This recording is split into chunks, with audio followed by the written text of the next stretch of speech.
해도 되고 옆으로 옮겨놔도 되고. 마우스가 없어졌는데. 아, 이게 저기 뭐야, 키노트로 전체 그거 하면 마우스가 자꾸 사라지더라고요. 됐다. 아니 잠깐 뭐 정리하고 다시 얘를 전체 화면 공유해도 되고. 아, 네. 아, 됐어요? 보이나요, 정리됐어요? 혹시? 응, 응, 응. 아니, 마우스도 보이시나요? 어? 마우스 안 보이시나요? 마우스는 보여요. 왔다 갔다. 아, 네. 괜찮아, 얘는 보여도 상관없습니다. 네. 그러면 자기소개하고 시작해 주세요. 안녕하세요. 저는 데이터 기반 스타트업에서 프로덕트 디자이너로 일하고 있는 박소현이라고 합니다. 회의나는 꽤 오랫동안 하긴 했는데 역시나 매우 떨리는 상황이고요. 제가 이번에 발표할 내용은 이렇게 세 가지 아티클인데요. 이게 2022년 3월 2주차인데도 불구하고 2021년 내용들이 꽤 절반이 넘게 섞여 있어서 참고해서 들어주시면 감사하겠습니다. 제가 지난주에 이거에 참여하다가 이번 아티클이 굉장히 챌린징하다고 말씀을 드렸는데 그 이유가 첫 번째 아티클 때문이거든요. 첫 번째 아티클인 2022년 웹3 블록체인 트렌드라는 내용의 아티클인데요. 제목만 들어도 굉장히 챌린징한 느낌인데 어, 이게 올해 웹3 블록체인의 트렌드에 관해서 이제 탈중앙화 어플리케이션을 위한 UX, UI 디자인에 대한 내용이고 여기서 이제 몇 가지 일반적인 주제와 트렌드 그리고 UX, UI의 좋은 예와 나쁜 예를 하는 그런 아티클입니다. 근데 이제 여기 블록체인을 먼저 좀 알아야 이 아티클을 이해하는 데 도움이 되기 때문에 블록체인을 이해하는 것부터가 제게 엄청난 도전이었는데요. 제가 이 벼락치기로 블록체인에 대해서 공부를 했기 때문에 아직도 완벽하게 이해가 가지 않았습니다. 따라서 이 장표를 준비를 할까 말까 하다가 조금이라도 그래도 알고 들어가야 도움이 될 것 같아서 급하게 준비를 해보았고요. 그래서 아주 그 블린이 그 블록 배열 정도이기 때문에 설명이나 이해가 아시는 것과 다르면은 말씀해 주시고 양해 부탁드리겠습니다. 어, 읽었던 글 중에서 그나마 제일 쉽게 블록체인에 대해서 정리가 되어 있던 글이어서 그대로 캡처를 해왔고요.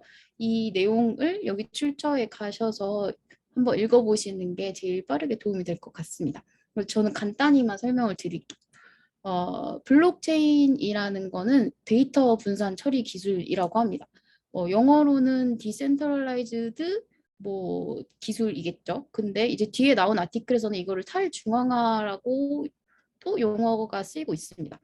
아무튼 블록체인은 네트워크에 참여하는 모든 사용자가 모든 거래 내역 등의 데이터를 분산 저장하는 기술을 지칭하는 말입니다. 그래서 이 그래서 이 네트워크에 참여하는 사용자 모든 거래 내역 등의 데이터를 분산 저장하는 기술을 지칭하는 말인데요. 여기 옆에 이미지를 보시면 기존 거래와 다른 점에 대해서 그 그림으로 설명을 하고 있어요. 블록이라고 불리는 개인과 개인의 거래 데이터가 기록되는 장부를 사용을 하고 그걸 블록이라고 하고요. 그리고 시간의 흐름에 따라 연결된 사슬의 구조를 가지기 때문에 블록체인이라는 이름이 붙게 되어 있습니다. 이러한 블록체인의 특징은 분산 저장을 한다는 것인데요. 저장 자체가 한 군데서 관리되는 게 아니고 각 사용자가 다 저장을 하는 구조이기 때문에 위변조가 어렵다는 장점이 있습니다. 그리고 같은 의미로 다른 특징이 중앙 관리자가 없다는 것인데요. 이것도 기존에 있던 그런 은행이나 중앙 기관들이나 이런 데서 관리자가 필요했던 것이 블록체인에서는 중앙 관리자가 없어지게 되는 특징을 갖고 있습니다. 마지막으로 비트코인과 같은 가상화폐가 등장하게 된 것도 블록체인 덕분인데요. 블록체인을 사용하게 되면 중앙기관의 역할이 없어지기 때문에 중앙은행이 없더라도 화폐 발행이 가능하게 된 것이죠. 그래서 사람들이 이런 기술에 대해서 투자를 하는 그런 게 가상화폐, 비트코인 뭐 얘기가 많이 나오는 이더리움 이런 것들이 되겠습니다. 넘어갈게요. 그래서 이 아티클에서는 이런 블록체인 트렌드에 대해서 이런 블록체인의 기술을 가진 웹들을 만들 때 UI와 UX를 어떻게 이끌어 가야 하는지 이런 트렌드에 대해서 이렇게 11가지의 특징으로 설명을 하고 있어요. 자, 첫 번째는 지갑을 연결하세요라는 것입니다. 여기서 지갑은 우리가 아는 그런 지갑이 아니고 여기서 디지털 지갑이라고도 하는데 암호화된 그러니까 블록체인의 기술을 가진 그런 지갑이라고도 하는데요. 이 지갑은 본인을 인증할 때 이메일 로그인을 효과적으로 대체를 하는 그런 장점이 있다고 합니다. 그래서 이런 그 디지털 지갑을 연결을 해주는 게 당연한 UX라고 하는 특징을 얘기를 하고 있습니다. 그래서 지갑으로 로그인하세요. 지갑 로그인은 탈중앙화 앱의 이제 분명한 신호이고 모든 지갑의 신원을 이제 나의 신원을 연결을 할 수 있다는 것이 장점입니다. 이러한 UI를 만들 때 기존에 있던 웹사이트의 CTA 같은 것을 통해서 만들 수 있고요. 그리고 이런 게 안 보이도록 하는 거는 이런 드롭다운이나 모달로 액세스할 수 있다고 합니다. 두 번째는 실제 돈 표시를 하라는 것인데요. 암호화폐를 미국 달러 또는 선택한 현지 통화로 변환해서 보여주는 것이 좋은 UI라고 얘기를 하고 있습니다. 그래서 블록체인의 단위가 실제 화폐가 아니기 때문에 실제 화폐로 변환해서 보여주는 것을 표현해줘야 하고 이럴 때 사용자한테 선호하는 통화를 선택하도록 하는 게 좋은 UX라고 얘기를 하고 있습니다. 또 현지 통화에 대한 환율은 암호화 금액 아래에 작은 회색 텍스트로 표시되는 경우가 많습니다. 이런 식으로. 그리고 일부 통화는 법정 화폐 대신에 이제 안정화된 코인으로 전환이 되는 게 특징이라고 합니다. 그리고 세 번째 특징은 일반 내비게이션인데요. 탐색과 같은 앱은 검색 엔진 레이아웃과 어플리케이션을 혼합합니다. 이게 어떤 말이냐면 검색을 하는 부분은 기존 다른 웹과 비슷하게 많이 볼 수 있는 레이아웃을 사용하는 것이 좋다는 내용입니다. 그래서 기존에 많이 익숙하셨던 이런 검색창이 이렇게 상단 바에 나오는 것을 볼 수 있습니다. 그리고 네 번째는 데이터 및 통계를 잘 보여줘야 한다는 얘기입니다.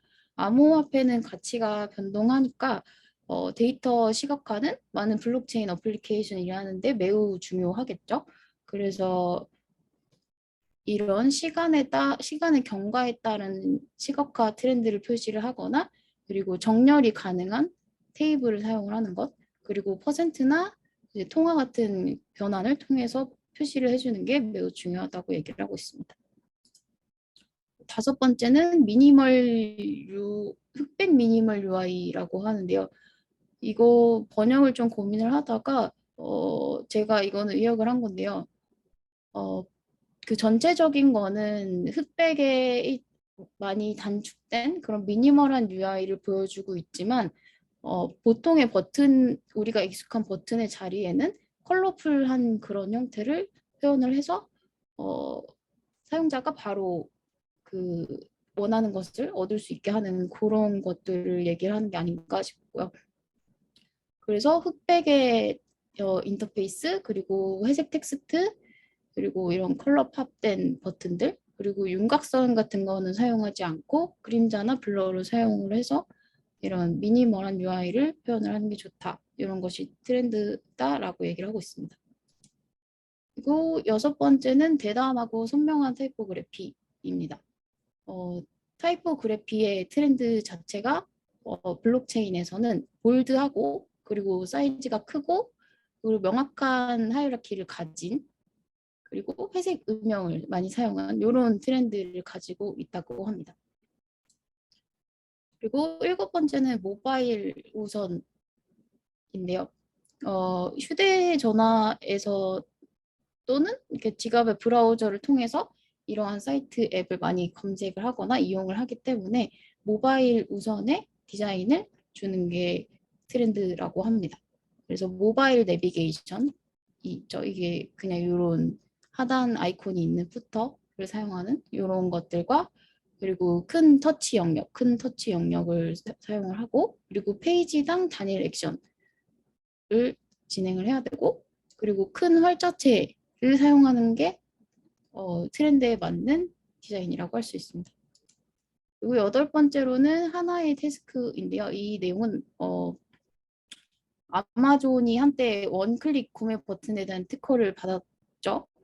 근데 그게 이제 사용자가 지갑으로 로그인할 때 원클릭 구매가 새로운 표준이 된 것처럼 하나의 태스크로 바로 끝나도록 하는 게 UX 트렌드라고 합니다.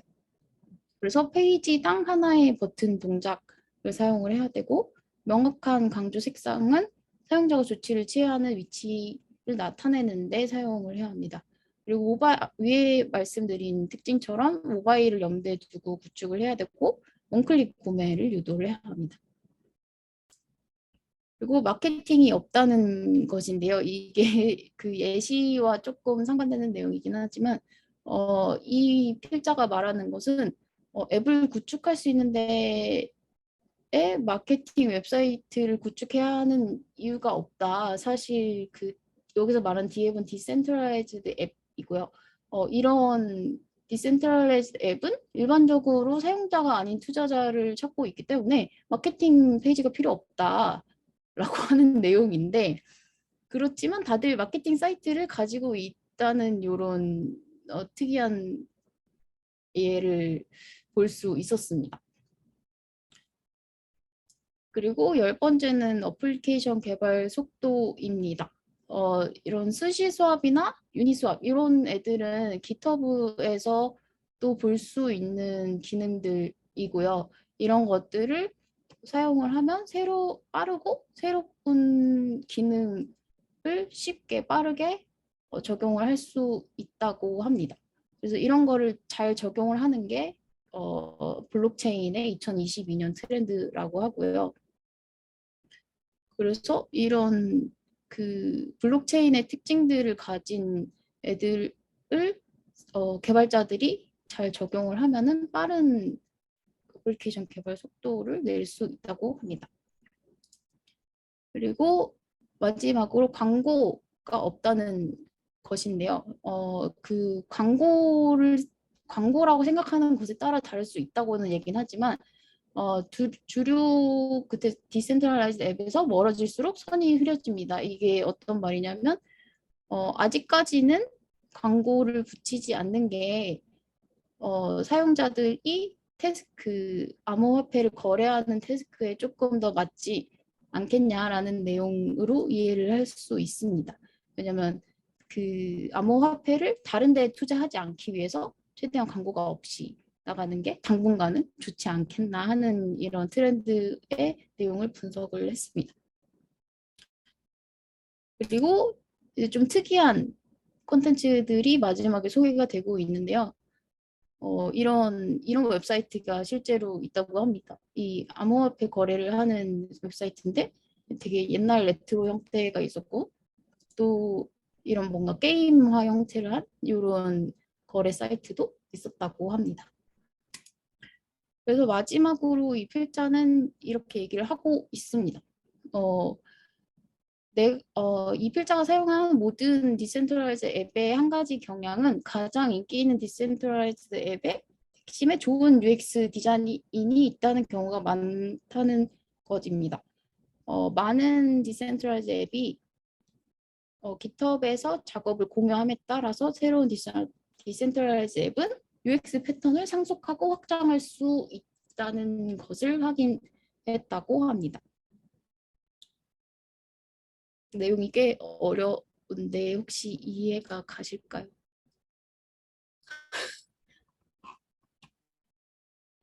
제가 화면을 볼 수 없어. 반응이 네. 감사합니다. 네, 그래서 첫 번째 아티클은 이렇게 마무리를 하도록 하겠고요. 제가 이 자료에 많이 링크를 걸어놨으니까 그걸 보시고 좀 더 공부를 해보시면 좋을 것 같습니다. 네. 두 번째 아티클로 넘어가겠습니다. 두 번째 아티클은 엄지 기반 디자인과 UI가 아래로 이동하는 이유에 대한 아티클입니다. 이 아티클이 지금 이 세 개 중에 제일 오래된 아티클인데 2021년 1월달 아티클이고요. 그래서 1년 정도 된 아티클인 점을 고려를 해주시면 좋을 것 같습니다. 이 아티클에서는 요즘 추세인 사용자 인터페이스가 아래로 이동하는 것, 하단 탐색, 하단 내비게이션 이런 것에 대해서 다루고 있습니다. 엄지 기반 디자인을 먼저 알아볼 텐데요. 엄지 기반 디자인에 대한 연구는 가장 잘 알려진 연구는 스티븐 후버 그리고 조시 클라크의 연구라고 할 수 있습니다.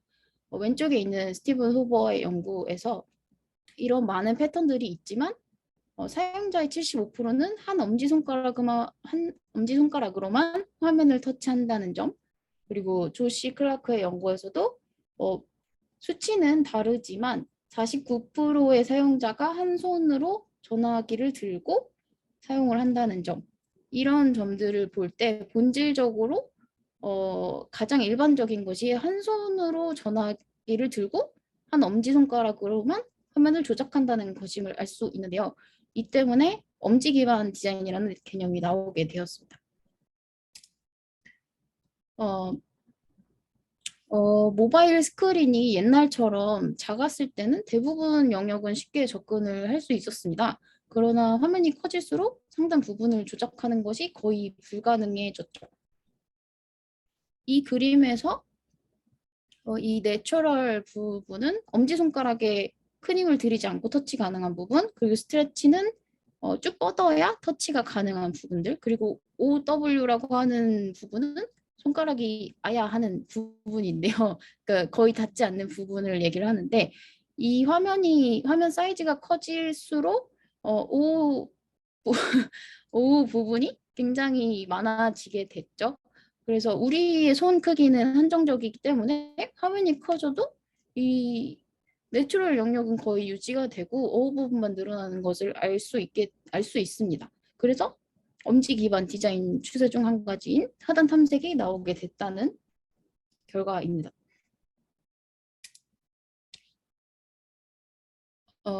위의 이유와 같이 하단 내비게이션이 적용되기 시작했습니다. 하단 내비게이션의 컨셉은 간단한데요. 내비게이션 컨트롤을 아래로 내리는 것이죠. 그래서 예를 들어 탐색막대를 맨 아래에 배치하면 사용자가 메뉴 아이콘을 더 쉽게 클릭할 수 있고 보조 항목은 위로 이동할 수 있겠죠. 기본적으로 순서를 그냥 바꾸면 되는데요. 모바일 앱은 탭바 패턴과 함께 이 논리를 사용하게 됩니다. 인터페이스 핵심을 가장 아래로 이동하는 방향의 대표 주자는 삼성의 원 UI를 꼽을 수 있는데요. 원 UI의 디자인에서 인터페이스와 모든 상호작용은 화면의 하위 60%에서 이루어지는 것을 볼 수 있습니다. 또한 삼성 원 UI의 디자인 가이드에서 익스펜더블 앱바라고 하는 부분을 볼 수 있었는데요. 이 부분 아티클은 없었지만 원 UI 가이드라인을 보다가 이것도 해당하는 내용인 것 같아서 설명을 드리려고 가져왔습니다. 익스펜더블 앱바는 앱바 기본 상태의 확장, 접힘 여부와 관계없이 아래로 내리거나 위로 올리는 동작으로 앱바 영역의 크기 조절이 가능함을 의미를 하는데요. 여기 그림처럼 이 리스트에서 하단으로 터치 드래그를 하면 이렇게 하단 영역으로 빠지고 상단이 이렇게 타이틀로 올라오는 것을 볼 수 있고요. 이런 검색창 포함되는 앱바 예시에서도 보면은 검색창이 되는 부분이 아까 말한 그 하위 60%에 해당하는 영역에 위치되는 것을 볼 수 있습니다.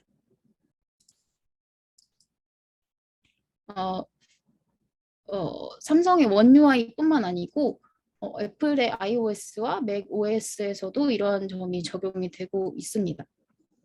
iOS와 맥 OS는 각각 사람들이 기기를 사용하는 다양한 방식에 기반을 둔 사용자 상호작용을 위한 디자인 패턴과 규칙을 정의를 하고 있습니다. 그래서 예를 들어서 스와이프하여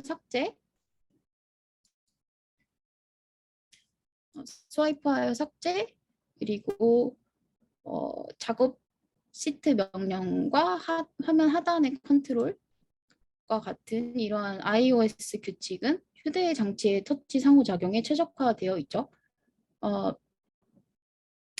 마찬가지로 맥 OS에서도 전용 키 및 키보드 단축키, 메뉴 명령 이런 창 상단의 컨트롤과 같은 맥 OS 규칙은 키보드, 마우스 및 트랙패드 상호작용과 별도의 디스플레이에 최적화되어 있습니다.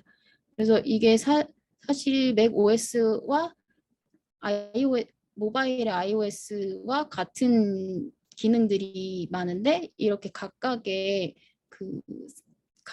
디바이스에 최적화된 디자인으로 적용이 된 것을 볼 수 있습니다.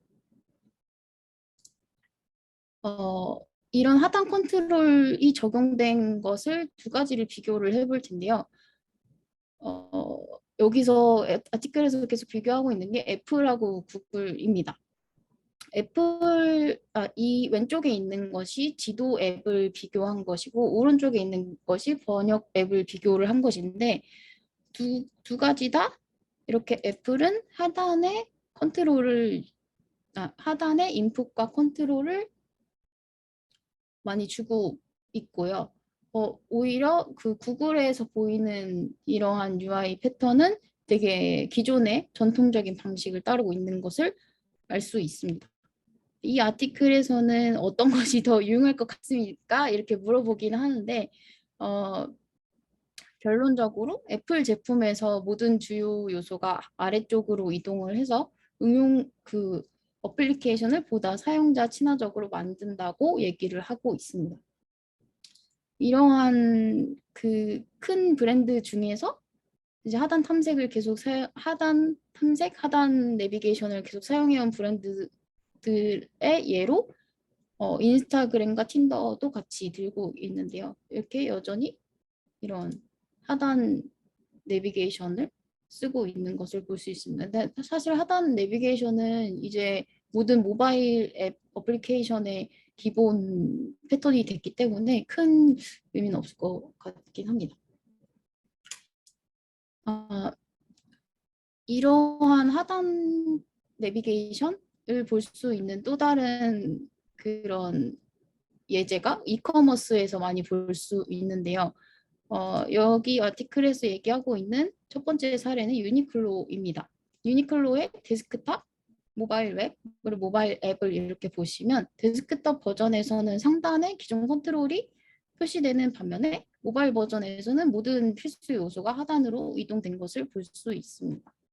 그래서 하단 내비게이션 덕분에 사용자는 사이트를 쉽게 읽을 수 있고 손가락으로 콘텐츠를 가리지 않습니다. 이렇게 콘텐츠를 선택할 때 하단에 내비게이션이 있기 때문에 위까지 이렇게 가리지 않는다는 그런 내용입니다. 그리고 두 번째 얘는 이제 프라다인데요.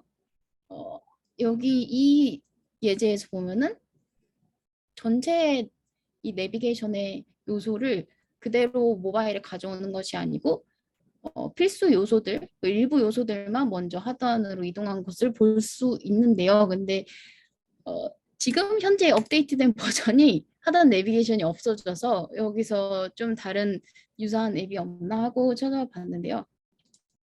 자라를 꼽을 수 있었습니다. 자라 데스크탑 웹 버전에서 여기 메뉴를 보시면은 이런 도움말 이런 것들이 있는데 이거를 모바일 앱에서는 생략을 하고 컨텐츠를 생략을 하고 다른 모바일에서의 최적의 내비게이션을 보여주고 있는 것을 알 수 있습니다. 또 다른 예는 대기업이 스타트업 제품에 영향을 주어서 트렌드를 만드는 방법인데요. 예를 들어서 이 우버 옛날 우버 디자인을 보게 되면은 검색창의 위치가 상단에 있었는데 이거를 하단으로 옮기는 이런 새로운 우버에서의 디자인 변화를 겪고 이러한 것들이 다른 스타트업 제품, 작은 제품들을 만드는 것에 영향을 주어서 트렌드가 되었다는 그런 내용입니다. 그래서 이런 영향을 받아서 우클론이라고 하는 이런 택시 앱 그리고 볼트라고 하는 비슷한 이런 택시 앱 이런 것들에 영향을 주어서 전부 하단에 이제 검색창이 위치하게 되고 주요 기능들이 이렇게 하단에 적용이 되는 것을 볼 수 있습니다. 그래서 우리나라 앱도 봤는데 다 하단에 이렇게 위치해 있더라고요. 그래서 이러한 것들, 우버의 영향은 아닐 테지만 이러한 것들이 엄지 기반 디자인의 그런 고려를 통해서 만들어지고 있다는 것을 알 수 있었습니다. 그리고 마지막으로 이 예시로 갖고 오는 것은 이러한 하단 중심의 엄지 기반 디자인을 한 그런 작업물들이 드리블에서 많이 찾아볼 수 있다는 내용들이었습니다. 그래서 이건 실제 앱은 아니지만 이런 식으로 하단에 주요 기능들을 넣는 이런 것들을 많이 작업물로 트렌드로 알 수 있다고 얘기를 하고 있습니다. 사실 제일 최근에 엄지 기반 디자인이 잘 반영된 사례인 사파리의 주소창 위치가 하단으로 바뀐 것을 빼놓지 않을 수 없는데요. 이 아티클이 작성된 때가 iOS 15 업데이트가 되기 전이어서 아마 아티클에 내용이 들어가지 않았던 것 같긴 한데 저는 이게 제일 먼저 생각이 나서 이 예시를 가져왔습니다. 그래서 iOS 15부터 기본 웹 브라우저인 사파리의 주소창을 하단으로 옮기는 과감한 변화를 시도를 하였죠. 그래서 이 사용성에 대해서 여전히 불편함과 어색함을 느끼는 사용자들이 되게 많은 것 같지만 이 아티클에 따르면 좋은 엄지 기반 디자인을 반영한 것이 아닌가 이런 생각이 듭니다. 또 이런 예시를 찾다가 이런 디자인이 잘 적용된 사례로 제가 꼽아서 갖고 온 거는 구글의 태스크스라는 모바일 앱입니다. 투두를 적는 그런 앱인데 제일 많이 사용할 만한 새 할 일 작성을 이렇게 하단에서 바로 작성을 할 수 있도록 하였고 그리고 이걸 누르면 새 목록 만들기가 되고 여기 오른쪽에 있는 더보기 버튼을 누르면 이렇게 정렬 기준이 변경을 할 수 있는 것 주요 기능들이 다 하단에서 이루어질 수 있도록 하는 게 가장 잘 적용된 사례가 아닌가 해서 가져왔습니다. 네, 그래서 이 아티클의 마지막에서 얘기하고 있는 것은 그 모바일의 화면이 점점 커지고 있으며 이제 화면의 일부는 다른 부분보다 상호작용하기가 더 쉽습니다. 그렇기 때문에 디자이너는 이를 고려하여 사용자 경험을 더 좋게 만들어야 합니다. 라는 말을 남기고 있습니다. 두 번째 아티클이 끝났고요. 마지막 아티클을 진행을 하도록 하겠습니다. 제 말이 너무 빠른가요? 아, 네. 그러면 마지막 아티클을 말씀을 드리도록 하겠습니다. 이 아티클도 2022년 1월 달 아티클이에요. 그래서 사실 최근에 대대적인 감사합니다. 피그마 업데이트가 되어서 플러그인 얘기만 하고 있는데 요즘에 얘기가 되고 있는 위젯에 관련돼서도 이 발표가 끝나고 공유를 같이 해보면 어떨까 합니다. 이 아티클에서는 10가지 피그마의 좋은 플러그인을 소개를 하고 있습니다. 첫 번째 플러그인은 로렘 입수인데요. 이거는 원래도 다 디자이너분이라면 아셨다시피 이런 더미 텍스트를 만드는 그런 이런 기능들 중에서 로렘 입수를 제일 많이 사용하실 텐데요. 더미 텍스트로 채우기 위해서 이 플러그인을 사용하면 손쉽게 로렘 입숨으로 글자를 채울 수 있는 기능입니다. 제가 하나씩 다 다운받아서 해봤고요. 이렇게 텍스트 입력 영역을 선택을 하고 너무 빨리 지나가는데 입력을 하면 여기 활성화가 되고 오토 제너레이트를 하면은 이 영역에 맞춰서 알아서 쭉 들어가게 됩니다. 두 번째는 네 맞아요. 네 맞아요. 두 번째는 수압이라는 수압이라는 플러그인인데요. 두 개의 선택한 객체를 쉽게 바꿀 수 있습니다. 모든 객체를 바꿀 수 있고요. 그리고 프레임, 그룹, 레이어 무엇이든 다 바꿀 수 있습니다. 이렇게 이 사진과 저 사진을 쉽게 플러그인을 하면 이렇게 슉 바뀌는 것을 알 수 있습니다. 세 번째는 피그마 2, HTML, CSS, 리액트 그리고 더 이런 플러그인인데요. 이 플러그인은 이 플러그인은 그 라이브 웹사이트를 피그마 디자인으로 변환을 하거나 혹은 피그마 디자인을 이제 반응형 HTML, CSS, 리액트, 뷰 이런 디자인으로 바꿀 수 있는 플러그인입니다.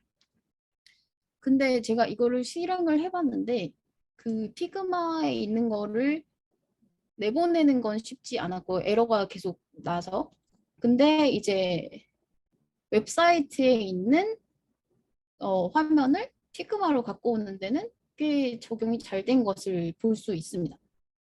그래서 제가 구글의 머테리얼 사이트를 가져왔고 이게 그냥 링크만 얹어도 이렇게 요소가 다 분리가 돼서 들어오는 것을 볼 수 있습니다. 물론 이게 모든 사이트마다 다 완벽하게 호환이 되는 건 아닌데 이런 식으로 전체적인 레이아웃이나 이렇게 쉽게 따올 수 있는 것들을 활용할 수 있다는 점에서 좋은 것 같습니다. 그리고 네 번째는 컨텐트 릴이라는 플러그인입니다. 이거는 컨텐츠를 찾아보거나 검색해서 게시된 텍스트, 문자열, 그리고 이미지, 아이콘 컬렉션을 찾고 이런 것들로 쉽게 컨텐츠의 내용을 채울 수 있는 그런 아주 유용한 앱이고요. 이거는 되게 저도 예전부터 사용을 많이 해왔던 플러그인입니다. 이런 식으로 내용이 없는 콘텐츠에 제가 이미지에서 아바타를 클릭해서 넣으면 이렇게 뿅 하고 들어가는 여기 안에 보시면 이 리스트에 굉장히 많은 콘텐츠가 들어가 있어요. 19가지 이미지라고 돼 있는데 이게 이렇게 순차적으로 잘 들어가게 되는 그래서 손쉽게 내용을 채워서 볼 수 있다는 장점이 있습니다. 이게 이미지뿐만이 아니고 여기 보시면 텍스트도 있고 아이콘도 있고 이렇게 되어 있고 또 커스텀도 만들 수 있고 뭐 텍스트의 경우 이름, 뭐 데이트 이런 식으로도 구분이 되어 있기 때문에 그런 더미 텍스트를 좀 더 구체적으로 넣기에는 굉장히 좋은 플러그인으로 저는 자주 사용을 하고 있습니다. 그리고 다섯 번째는 이미지 트레이서라고 하는 플러그인인데요. 이거는 그 비트맵 이미지를 흑백으로 바꾼 다음에 벡터 레이어로 변환을 해주는 그런 플러그인입니다. 그래서 이게 이렇게 되게 예쁘게 나오진 않아서 저도 이 예시를 만드느라 여러 가지 이미지를 써봤는데 이게 흑백이어야 되고 그리고 약간 배경과 좀 잘 구분이 되면 벡터 이미지로 변환하기에는 좋은 그런 플러그인 같습니다. 네. 그리고 여섯 번째는 비블이라는 플러그인입니다. 이 플러그인은 UX, UI 스크린샷을 라이브러리화해서 쓰는 단일 소스 라이브러리 툴인데요. 이름이 어려운데 이런 식으로 플러그인을 활성화하면은 이렇게 리스트가 쭉 있고 여기서 제가 헤더를 클릭을 해서 화면을 만들 거고요. 이런 식으로 넣고 뭐 리스트 상에 리스트 상에서 굉장히 다양한 카테고라이즈들이 되어 있어서 자기가 원하는 그런 레이아웃이나 인사이트를 얻는 데에 굉장히 유용한 플러그인이 될 것 같습니다.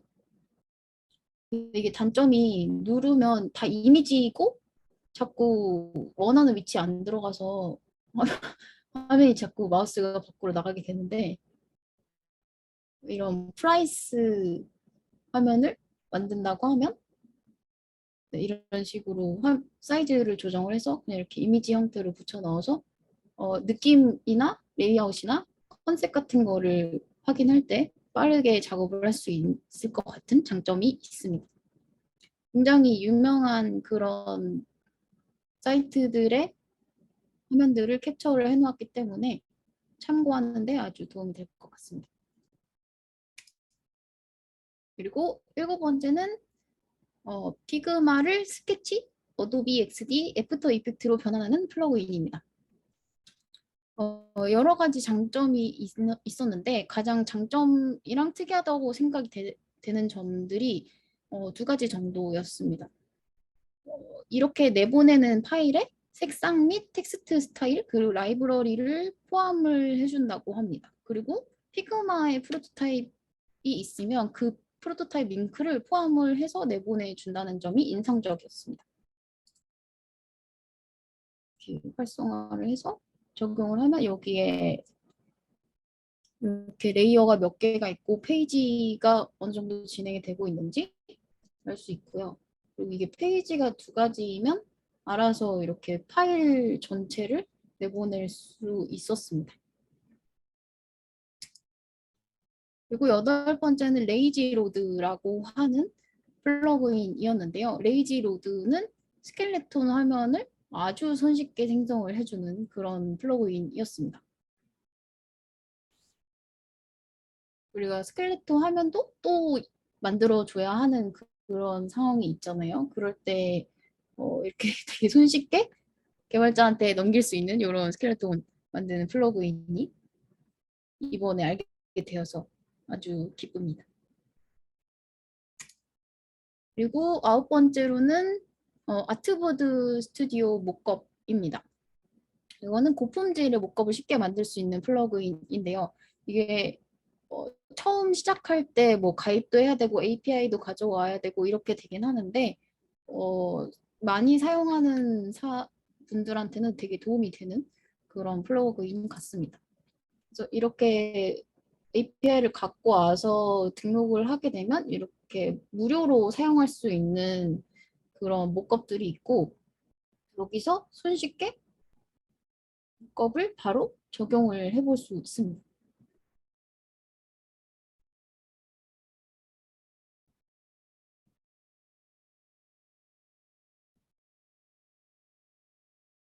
네, 이렇게 있습니다. 그리고 마지막 소개해드릴 플러그인은 유모피즘이라는 플러그인인데요. 그 몇 초 만에 아름다운 어떻게 하는데요? 유모피즘 디자인을 만들 수 있습니다. 방식은 전체 화면은 안 되고 이렇게 요소를 따로 선택을 해서 요소별로 유모피즘의 느낌을 낼 수 있는 이런 플러그인이 활성화되고요. 엘리베이션이나 인덴시티, 쉐입 등을 조절할 수가 있어서 잘 적용한다면 멋진 유모피즘을 쉽게 적용할 수 있을 것 같습니다. 저는 여기 예시에서는 잘 사용을 못한 것 같은데, 네, 그렇습니다. 마지막으로 말씀드리고 싶은 거는 처음에도 얘기 드렸다시피 최근에 피그마에 대대적인 업데이트가 있었죠. 그래서 플러그인 외에 이제 위젯 기능이 생겼습니다. 저도 아직 사용을 많이 못 해보기는 했지만 이런 아사나 뭐 지라 뭐 노션 이런 데도 연결이 되는 플러그인도 있었고 되게 재밌게 뭐 게임을 하거나 고양이를 막 키우는 그런 플러그인도 위젯도 있었고요. 그래서 굉장히 사용자들이 만들어낼 수 있는 부분들이 많아서 되게 재밌게 보고 있었습니다. 그래서 많이 써보진 않았지만 제가 팀원들이랑 제가 팀원들이랑 가장 많이 잘 사용하고 있는 거는 보트라는 위젯인데요. 이렇게 각 시안에다가 이렇게 달아놓고 괜찮은 걸 보트 해보자 이런 식으로 많이 쓰고 있습니다. 그래서 피그마를 사용하시고 있는 분들이 있다면은 좀 좋은 위젯을 같이 공유해보면 어떨까 하는 생각으로 마무리를 하려고 합니다. 감사합니다.